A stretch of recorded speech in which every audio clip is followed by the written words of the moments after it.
Hi everyone, welcome to my YouTube channel. My name is Isha and I am thrilled to share my knowledge and experience on the topic of contract and types of contract. This is first part of video on this topic, so let's dive in and learn together. Law of contract, सबसे पहले हम देख लेते हैं law of contract होता क्या है। Law of contract एक फ्रेमवर्क होता है रूल्स और प्रिंसिपल्स का, जो कि गवर्न करता है यानी कंट्रोल करता है एग्रीमेंट्स की क्रिएशन, परफॉर्मेंस और इन्फोर्समेंट को। सबसे पहले हम देखते हैं एग्रीमेंट्स की क्रिएशन होती क्या है। एग्रीमेंट्स की क्रिएशन तब होती है जब दो या दो से ज़्यादा पार्टीज एक दूसरे की टर्म्स एंड कंडीशंस के साथ एग्री करती हैं और आपस में प्रोमिसेस एक्सचेंज करती हैं कुछ वैल्यू के लिए। फॉर एग्जाम्पल, दो पर्सन जो है अगर उनके दरमियान जो है एग्रीमेंट हो रहा है एक फ़ोन की सेल के लिए, तो एक पर्सन के लिए जो है वैल्यू वो फ़ोन है जो उसको मिल रहा है और दूसरे पर्सन के लिए उसके बदले में मिलने वाले पैसे हैं। इसके बाद इसकी परफॉर्मेंस होती है कि जो दो पार्टीज एग्रीमेंट कर रही हैं वो अपने प्रोमिसेस अच्छे से फुलफिल करें और अपनी ऑब्लिगेशंस को जो है वो फुलफिल करें, उन्हें पूरा करें। नेक्स्ट है इन्फोर्समेंट। इन्फोर्समेंट का मतलब होता है लीगल एक्शन इन्वॉल्व होना। अगर दोनों पार्टीज में से कोई भी पार्टी अपनी ऑब्लिगेशंस को फुलफिल नहीं करती, अपनी रिस्पॉन्सिबिलिटीज फुलफिल नहीं करती, तो दूसरी पार्टी जो है वो कोर्ट के पास जाके हेल्प ले सकती है, लीगल एक्शन इन्वॉल्व हो सकता है। इसे हम कहते हैं enforcement of agreements. Law of contract जो है ये इंश्योर करता है कि प्रोमिसेस को पूरा किया जाए, राइट्स को प्रोटेक्ट किया जाए और ऑब्लिगेशंस को यानी रिस्पॉन्सिबिलिटीज को फुलफिल किया जाए। नेक्स्ट हम इसको समझ लेते हैं with the reference of Pakistani act 1872। It states that एक कॉन्ट्रैक्ट जो है वो एग्रीमेंट होता है अगर वो इन्फोर्सेबल बाय लॉ हो। जो एग्रीमेंट हमारे लिए इन्फोर्सेबल बाय लॉ हो उसमें लीगल एक्शन जो है वो इन्वॉल्व हो सके, वो कॉन्ट्रैक्ट होता है। एग्रीमेंट जो है वो प्रोमिसेस से बने होते हैं जिन्हें हम कुछ वैल्यू के लिए एक्सचेंज करते हैं। जैसे मैंने आपको स्टार्ट में बता दिया था कि अगर एक फ़ोन जो है उसकी सेल का जो है एग्रीमेंट हो रहा है तो एक पर्सन के लिए वैल्यू वो फ़ोन है जो उसको मिल रहा है, दूसरे पर्सन के लिए वैल्यू वो पैसे हैं जो उस फ़ोन के बदले में मिल रहे हैं।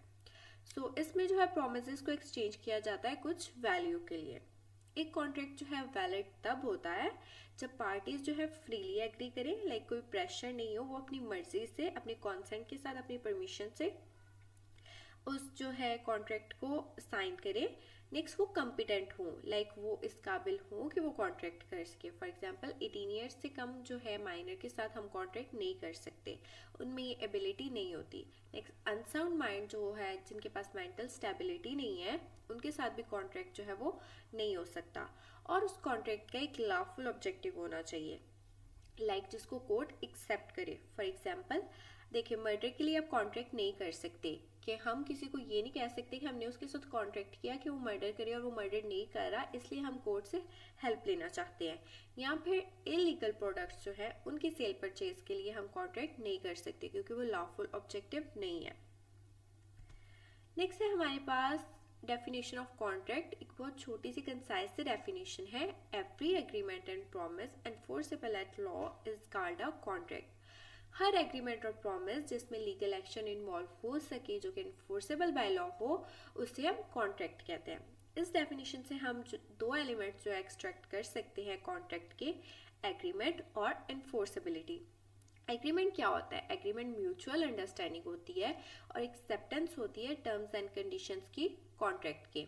अब देखिए, दो पार्टीज जो है कॉन्ट्रैक्ट कर रही हैं, वो कॉन्ट्रैक्ट तभी करेंगी ना जब वो एक दूसरे की जो है टर्म्स एंड कंडीशन से एग्री करें, उन्हें अंडरस्टैंड करें, उनसे एग्री करें एंड देन आपस में प्रोमिसेस को एक्सचेंज करें।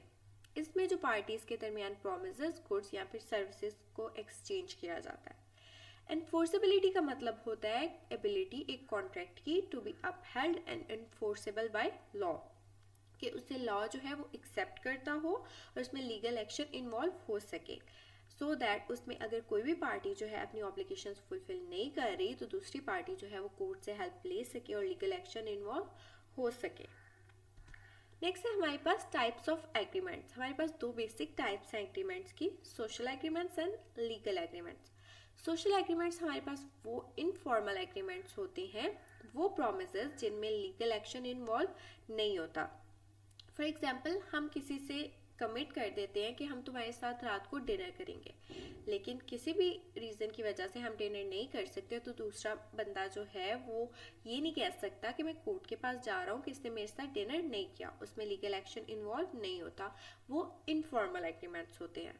नेक्स्ट है हमारे पास लीगल एग्रीमेंट्स। लीगल एग्रीमेंट्स वो फॉर्मल एग्रीमेंट्स होते हैं जो कि इन्फोर्सेबल बाय लॉ होते हैं और उनमें लीगल एक्शन जो है वो इन्वॉल्व हो सकता है। फॉर एग्जाम्पल, एक पर्सन है या फिर उसके साथ हमने एक्सचेंज किया अपना फ़ोन इन रिटर्न ऑफ 20,000। अब हमने उसे फ़ोन दे दिया लेकिन वो हमें 20,000 रुपये जो उसके बदले में नहीं दे रहा, तो हम कोर्ट से हेल्प ले सकते हैं कि इसने फ़ोन तो ले लिया, ये इन रिटर्न हमें पैसे नहीं दे रहा। इसे हम कहते हैं लीगल एग्रीमेंट। नेक्स्ट है हमारे पास एनफोर्सेबिलिटी ऑफ एग्रीमेंट। एक एग्रीमेंट जो है एनफोर्सेबल तब होता है जब वो क्रिएट करे लीगल ऑब्लिगेशंस को। एग्रीमेंट जो है वो क्लियरली आउटलाइन करे, मेंशन करे दोनों पार्टीज की राइट्स और ड्यूटीज को, जिनको बाद में चेक किया जा सके कि वो फुलफिल नहीं हुई, तो लीगल एक्शन इन्वॉल्व हो उसमें। नेक्स्ट, वो रिकॉग्नाइज्ड बाय कोर्ट होना चाहिए। कोर्ट जो है उस एग्रीमेंट को एक्सेप्ट करता हो, उसमें कोई भी ऐसी चीज़ ना हो जो कि इलीगल हो। फॉर एग्जाम्पल, जैसे पहले हमने डिस्कस किया, उसका जो है इलीगल पर्पस नहीं होना चाहिए, अनलॉफुल पर्पस नहीं होना चाहिए, या फिर प्रोडक्ट या सब्जेक्ट मैटर ऐसा नहीं होना चाहिए जो कि इलीगल हो जिसके लिए हम कॉन्ट्रैक्ट कर रहे हैं। हम रिलेशनशिप समझ सकते हैं कॉन्ट्रैक्ट और एग्रीमेंट के दरमियान। पिछली हमारी जो टाइप्स थी एग्रीमेंट्स की, उसमें हमने पहले इनफॉर्मल टाइप पढ़ी जिसे हम सोशल एग्रीमेंट्स कहते हैं। लाइक नॉर्मल प्रोमिसेस जो कि हम अपनी डेली लाइफ में भी कर देते हैं, हमारे सोशल एग्रीमेंट्स होते हैं जो कि इनफॉर्मल होते हैं और उसमें लीगल बाइंडिंग नहीं होती। और उसके बाद हमारे पास थे लीगल एग्रीमेंट जिसमें इन्फोर्सेबिलिटी होती है लॉ की और जिसमें लीगली बाइंड होते हैं। सो वहाँ से हम देख सकते हैं कि सब कॉन्ट्रैक्ट्स जो है वो तो एग्रीमेंट्स होते हैं, लेकिन सब एग्रीमेंट्स जो है वो कॉन्ट्रैक्ट्स नहीं होते, जैसे कि सोशल एग्रीमेंट्स। यहाँ पे हमारी वीडियो जो है वो ख़त्म हो जाती है। Stay in touch and let me know how you're doing. I'm always here to help and support you on your business journey. आपका कोई भी क्वेश्चन हो इस टॉपिक से रिलेटेड या फिर किसी भी स्पेसिफिक टॉपिक पे आपने वीडियो बनवानी हो, let me know and I'll make the video. आप कमेंट कर सकते हैं कमेंट सेक्शन में। Thank you.